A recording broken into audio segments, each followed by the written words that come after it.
Supporters of Star Citizen who aren't always up to date with the state of the game and who maybe have bought one of the starter packages, those supporters know their ships usually being as big as these. When we're standing in front of an Origin 300i, an Aurora or a Hornet, our alter ego already feels so small. But we can have it a size larger. The Constellation can already be flown in the alpha version of the Persistent Universe, also known as Crusader. But while the Constellation, somewhat abbreviated, is designed for cargo transport as well as fighting, it gets really interesting when it comes to specialized ships.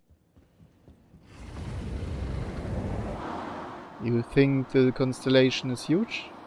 Indeed, she is. But if you think that could be eventually the biggest ship in your hangar, you're just off the mark. Because here comes the basic version of the Starfarer. Yes, it's massive. As you can see, it's pretty big, and we've had to do a new hangar room for it. So this is the extra large hangar room, which has been made firstly for this and for our other bigger ships that will be coming, just to fit them inside the hangar. To get that monster fully on screen, we have to take the lift up to the gallery in the Revel and York hangar. While we're driving up, the Starfarer just seems to enlarge. Standing right next to the Starfarer shows how big it actually is. The technical specifications of the Starfarer, as always subject to change since it's an early version in the alpha, are the following.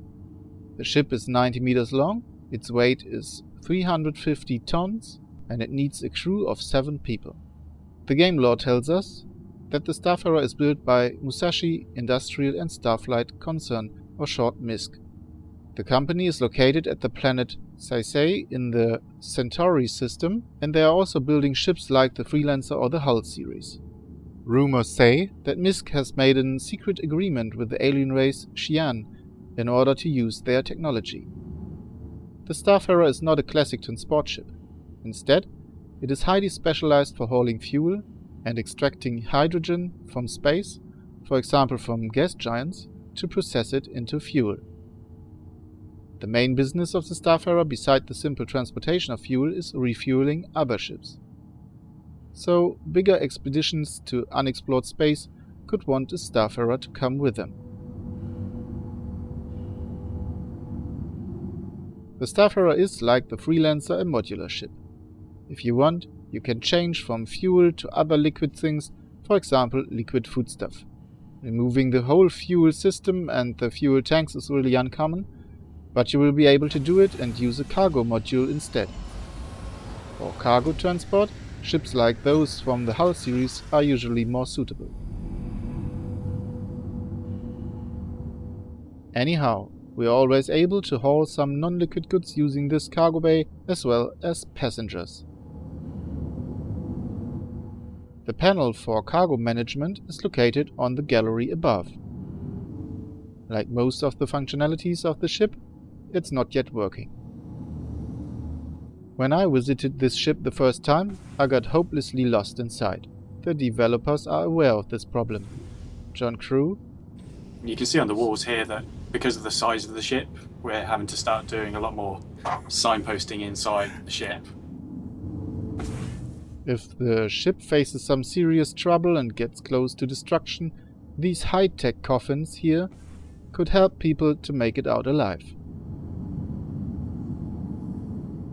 Wait a moment, only 6 escape pods? But what happens with the 7th crew member? But actually there are more escape pods on the higher decks. You just have to be really fast to get there in time.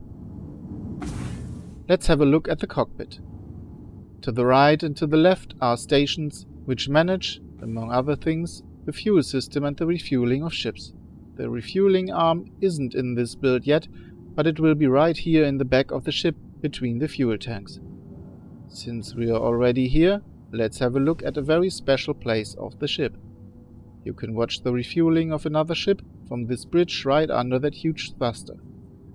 John Crew explains what the special thing about this bridge is. And this has gravity when you're flying around, so you'll be able to come out of here. You'll need an EVA suit. There's no atmosphere out here, but there is gravity on this section, so you don't need mag boots or anything like that to walk around out here whilst the ship is in flight.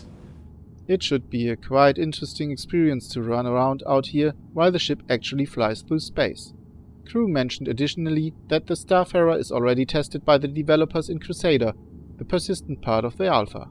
We had some early tests the other day where flying this around in Crusader with a bunch of tech design. Stood on here whilst people were shooting and attacking us. It was pretty to watch. Back to the cockpit. In the middle between the stairs there's the captain's seat. In front are the seats for the pilot and the co-pilot. Basically, it's the cockpit of the Freelancer, but a bit bigger. Going straight ahead from the cargo room, we find a docking unit located directly below the cockpit. To the right and to the left are some pressure chambers for getting out into space. Those maintenance tunnels aren't for people suffering from claustrophobia.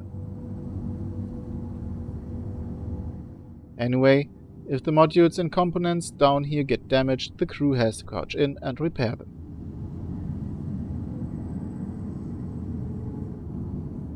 Gravity is controlled in this room. If the gravity system is turned off, we'd be floating around in 0G. When pirates try to capture the Starfarer, they could try to turn gravity off to get a tactical advantage. Turrets are on the Starfarer as well. The ship isn't helpless if it's attacked. Next to the cockpit, at both sides, there are some heavy cannons too, but the Starfarer isn't a fighter, of course. In case the Starfarer will be forced to fight, shit is hitting the fan already. But some cold-blooded crew members maybe enjoy a nice fighting outside and watch it from the kitchen. Developer Corentin Bimon. You will be able to see some ships fighting above you while you are getting a coffee or whatever. If the captain has nothing important to do, he can hang around in the captain's quarters. Which functionality these screens will have, I can't tell at the moment. But a special detail is the time-saving double feature of the restroom in the captain's quarter. Community manager Jared Huckabee noticed. You can shower while you poop. It's the future. Remarks John Crew laconically. The crew quarters aren't as spacious as the captain's quarters, but the new-fashioned combination of toilet and shower is saving a lot of time and space here too. The Starfarer looks very good, but now all the functionality has to be added. At least, let's have a short look at the ship size comparison the user Zulu has done for Star Citizen at the official forums. We can see the big difference in size. The Starfarer is already 30 meters longer than the Constellation.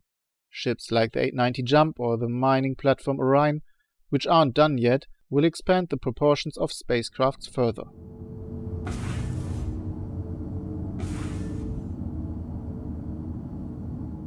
And these aren't even the biggest ships Star Citizen promises to deliver. I'm very curious what the game will offer next.